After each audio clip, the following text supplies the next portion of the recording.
Hey everyone, finished watching the next VR Troopers episode, Fashion Victims. This is an okay episode, so, into the summary. First though, I want to mention VR Troopers finally gets an updated theme song. All new Scheider elements are included now.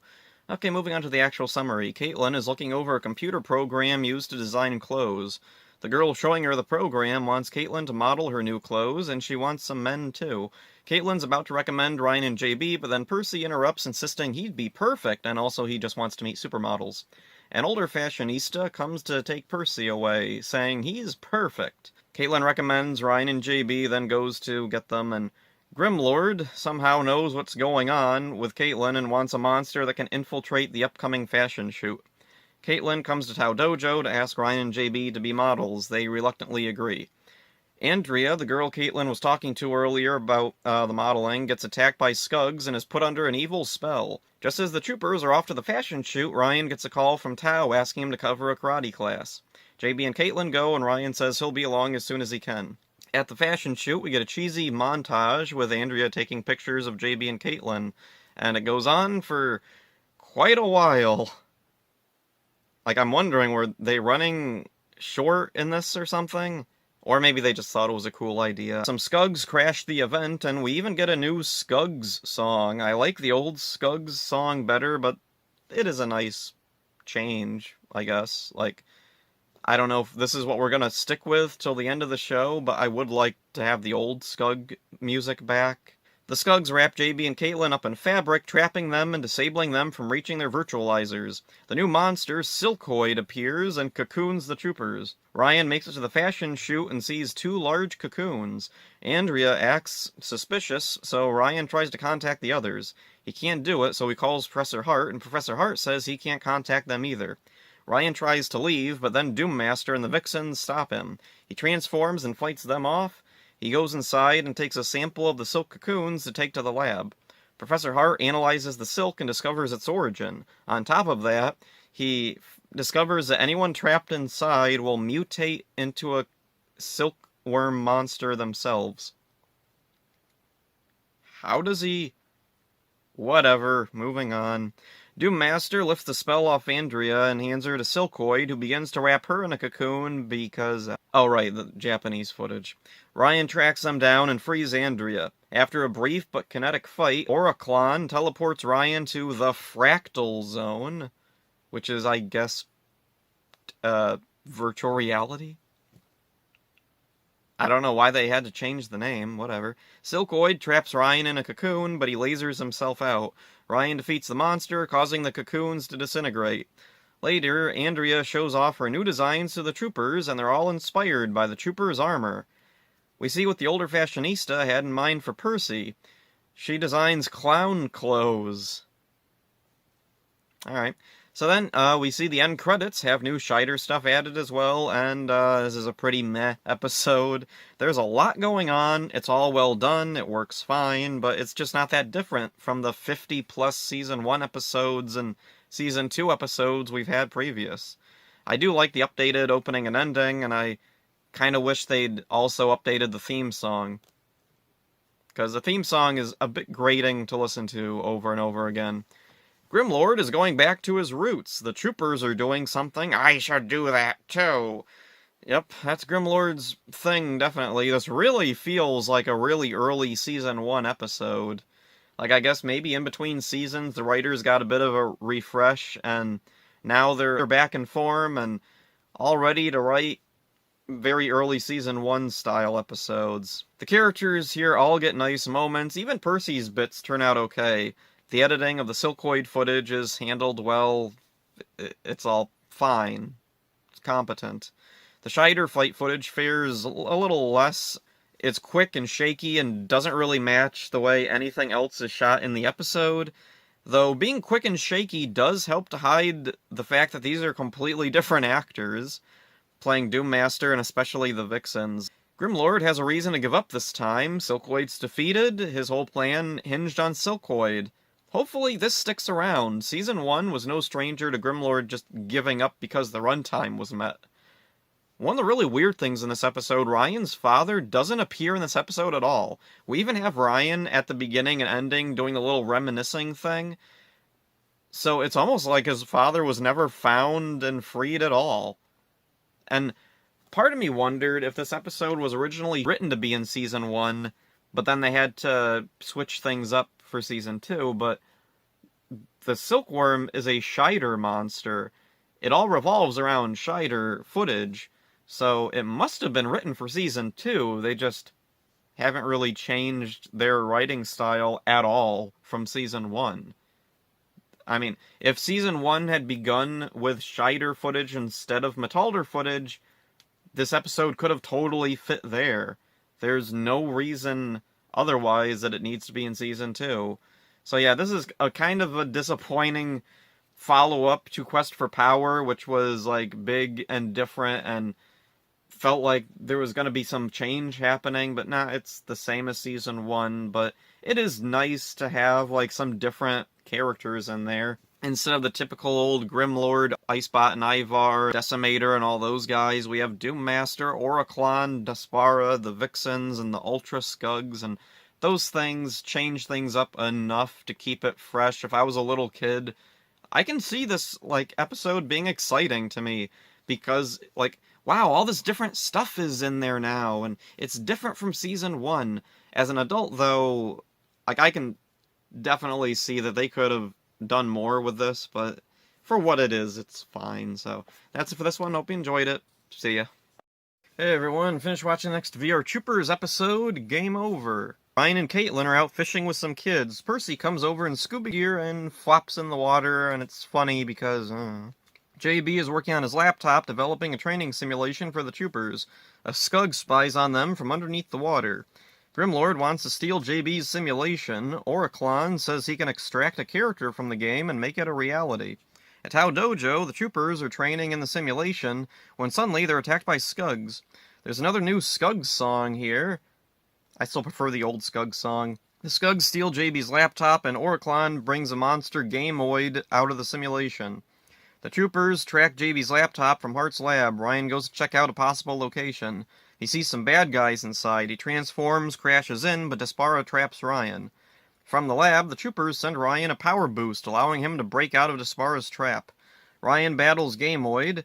JB and Caitlin go to help him, but get held up by Skugs and, shockingly, Ivar. Kind of weird for Ivar to just show up in a pretty basic episode. Ryan destroys Gameoid, while JB and Caitlin beat their own opponents. They retrieve the laptop from the Skugs, and Despara fights Ryan next. She's very powerful, able to fly, fire lasers from her staff, and even deflect Ryan's blasts. Luckily, Ryan escapes and joins the others at the lab. JB erases Gameoid from the simulation, ruining Grimlord's plan. The troopers go back to fishing, and Ryan catches Percy. This episode's pretty fun. The troopers fishing is a different leisure activity than usual. The monster has an interesting origin this time around, coming from JB's simulation. Oddly, throughout this episode, JB's training simulation is referred to as a game. It's really awkward, but then again, VR Troopers is no stranger to having technology-based words mean whatever they think they want them to mean. A Skug at the beginning spies on the troopers by rising out of the water. Power Rangers Turbo's villains spied on the Rangers in a similar way, though with a periscope. I wonder if this had any influence on that. General Ivar joins the battle. That's pretty rare, especially for such an inconsequential episode. Nothing new was really introduced this time around. It's just another episode, but at least it's a good one. Nothing else to say, so that's all for this one. Hope you enjoyed it. See ya. Hey everyone, I finished watching the next VR Troopers episode, Watered Down.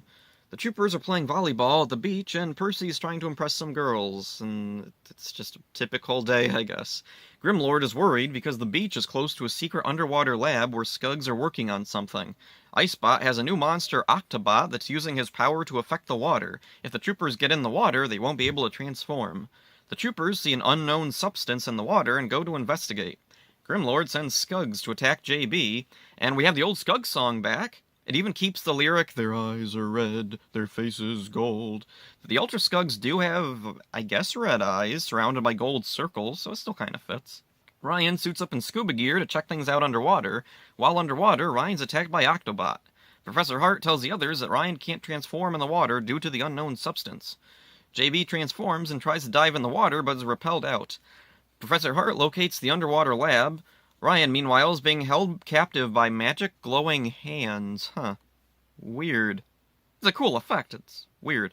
JB uses a vehicle to drill underground to the lab and destroy it from below. Caitlin goes to the beach to battle Octobot because Grimlord moved Octobot from where he was safe to the beach where he's not safe. This was a really dumb idea on his part. JB joins Caitlin and together they defeat Octobot. Ryan escapes and makes it to the surface. Percy once again tries to impress people with his muscles, but they're just balloons. Jeb uses an air pump to blow them up. This episode's okay. We actually had either the monster suit or a recreation of it, so that allowed for some creative new scenes. But they were still really limited. Maybe the suit was fragile, or maybe the crew didn't think it was a convincing match. The latter would be especially strange, considering what's been passed for the same suits in the past. Grimlord's plot makes sense, though we never do find out what exactly the Skugs in the secret lab are up to. Grimlord is overly paranoid, though that is a consistent trait of his. Ryan, shockingly, never transforms in this episode. These first few episodes, since gaining new powers, really haven't been very impressive for Ryan. Percy gets some goofy stuff to do, and it's fine. It's not the worst. It's just not memorable. The American Octobot suit I read on Metal Heroes Wiki was a repurposed goofish suit from Power Rangers. Okay, I guess from one side he kind of looks the same. He has the one horn, just like Octobot. So maybe that's why it's limited. He couldn't turn around. But I don't know. It still seems like they could have shot some stuff with it. Like maybe have Ryan transform and fight it. Like they went to the trouble of making a new suit and it looks good for what's there. Quite a few episodes into Ryan having new powers, and yet nothing's really changed. Even the new bad guys don't contribute anything. Only the Skugs transforming are what make this feel like a Season 2 episode. This episode could have easily fit in Season 1. According to the Metal Heroes Wiki, Carl Zichter's scene even has his old orb on his desk instead of the Prism of Empowerment. I get the feeling this plot was left over from before, or at least had some footage shot before the switch up to Scheider. Maybe got held off on because of the monster suit. Either it was being shipped from Japan or it was being recreated. That's the other thing. I don't know for sure what exactly the story is with the American Octobot suit. If maybe they did ship over the original Octobot suit, but it was falling apart, so they tried to fix it up with the Goofish suit, or if it was just completely from the ground up a redone Goofish suit. The recreated monster suit is by far the most fascinating thing about the episode. This is it's an okay episode. It's not the worst, it's not really outstanding, it's fine. So that's it for this one, hope you enjoyed it. See ya. Hey everyone, finished watching the next VR Troopers episode, The Negative Factor. I really think this should have been called The Negative Zone. What's Negative Factor? Whatever. Doom Master poses as a construction worker and shoots JB and Caitlin with something that traps them in the negative zone. They're invisible and intangible. Ryan's at the dojo. Professor Hart contacts Ryan to tell him JB and Caitlin have disappeared from reality. Elsewhere, Doom Master and the Vixens are making a new monster. Caitlin and JB go to the newspaper and try to get someone's attention, but it doesn't work. They go to the lab and Jeb can see them, but he gets spooked and faints thinking they're ghosts. Professor Hart locates Caitlin's car and Ryan goes to check it out. JB and Caitlin follow him. Ryan runs into Skugs and then Doom Master and then the new monster Scissor Fist. JB and Caitlin see some Skugs carrying something off and follow them. They were carrying a larger version of the device that trapped them in the negative zone. Professor Hart detects the device and warns Ryan. Ryan returns to the lab. Jeb sees JB and Caitlin, but he can't hear them. JB somehow manages to type a message out on the computer to let Ryan know they're there, and then Jeb sees them disappear. Professor Hart says the message is the coordinates of the negative zone device. He tells Ryan that his father made a new weapon for him, a giant robot, Troopertron. Ryan uses a drill to get to the device, while Jeb goes into virtual reality to save JB and Caitlin. Ryan finds the device and deactivates it. The end. Pretty basic. This episode is pretty creative, though at times it is pretty similar to the other episodes, 60-plus episodes. The formula works. I can't say that the formula doesn't work. This has been consistently decent. Some episodes are stronger than others. This one is right in the middle. It's not really bad. It's not outstanding. It's It's just another episode. I do think it was clever the way they were able to work around and keep JB and Caitlin out of the action while also tying them into the main plot. Doom Master gets some more to do, and that's cool.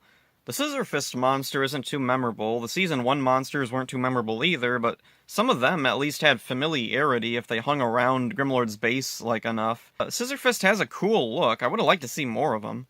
I like that Jeb can see Caitlin and JB. He hasn't been used in a while, and this is a really clever use for him.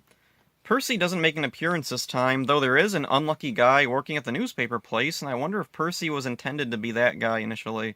I don't know how JB was able to type a message on the computer. He and Caitlin can't make physical contact with anything. This is a really weird breaking of established rules here, and I don't really know why, what the point is. It seems like couldn't Professor Hart just relay all this information to Ryan? Why did we need JB and Caitlin specifically? Whatever. I don't know, I guess they needed them to be useful. Troopertron is a really cool new addition, though it doesn't really see a whole lot of use this time. I really like the idea of the troopers having their own Megazord of sorts. So yeah, another decent episode, but not really unique enough to stand out from the rest, so... yeah, that's it for this one. Hope you enjoyed it. See ya.